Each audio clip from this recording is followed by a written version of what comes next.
Ortiz versus Lubin post fight. What was your initial reaction to the fight? It was a great performance. You know, I mean, Lubin started okay in the first round, second round just sat on the ropes for like a minute and allowed Vergil Ortiz to tee off on him, and you can't do that because Vergil's a great fighter. He's got heavy hands, and it was a great performance, you know, and I was pleased that they called our man Boots into the ring after because we didn't know what kind of reception we were going to get. We came here uninvited, really, and we came here off our own, you know, bat. So it was good that they wanted us in the ring, and they're making all the right noises. Now we just got to get it over the line. Like, we have to make great fights like this. This is two of the best fighters in the sport, two of the absolute best in the division, in their absolute prime. Let's just make it happen. Because there was a lot of talk that you guys were just here for matchroom promotional purposes and that Boots really won't sign the contract. We've already signed the contract. You know, we had the contract ready after our meeting with Golden Boy. Boots has signed it. We've been waiting for them. And Eric Gomez, you know, to be fair to him, a couple of weeks ago called me and said, look, let us get our fight out of the way, then we'll move to make it. Hopefully they're good for their word, and we're ready. Like, Boots has already committed to the fight. We don't want anybody else. Ortiz is the guy we want.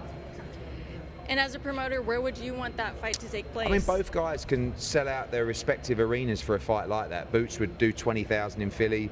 Vergil would do a massive fight here. I think it's a Las Vegas fight. I really do. I think Vegas has been starved of those really big marquee fights. Canelo's been really the only one making big fights there, and you know, I think it's time to bring a fight like that to Las Vegas. I think it's one of the best fights in American boxing. I think it's the best fight in American boxing.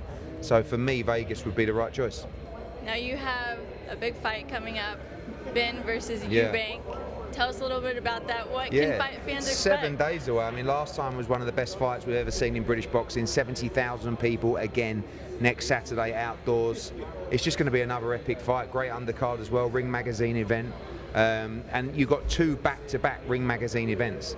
The 15th for Benn Eubank and then 22nd for the Ring of Fire, which is one of the best cards we've seen top to bottom. So really looking forward to the next couple of weeks. And then, of course, after that, we've got Ben Whittaker returning. Then we've got our big show in Monaco. Then we're in Stockton for a brilliant end of the year in America. Then we're in Ghana for our first African show. And then we're back to Riyadh for the Night of the Samurai as well. So amazing action non-stop every week on DAZN. Can't wait.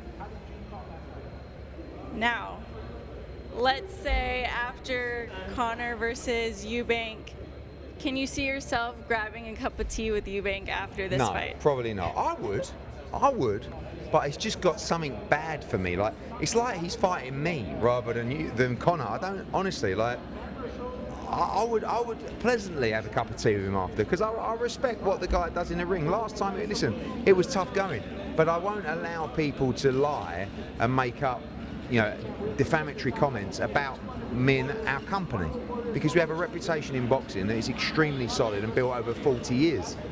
But unfortunately, he's too stubborn to say sorry. And you know, it's just the case of, I don't like you, but I shouldn't have said that. I apologise. That's it. But he won't bring himself to say it, and that's why it's going to go on and on and on, and it's going to cost everyone a lot of money. But it's just stubbornness to say you can't say things like that. So I wish him the best. I think this will be his last fight next Saturday. I really do. I think he's old. He's had some tough nights. Last time was very tough, and I believe Conor Benn will win next Saturday. But best of luck to both. May they come out healthy, and God bless everyone. Matchroom 2026. Huge. We're going to make our first announcement soon for 4 fights, January and February. 2 in the UK, 2 in the US. Absolutely brilliant fights. Blockbuster fights. We're coming out hotter than ever in 2026. More motivated than ever.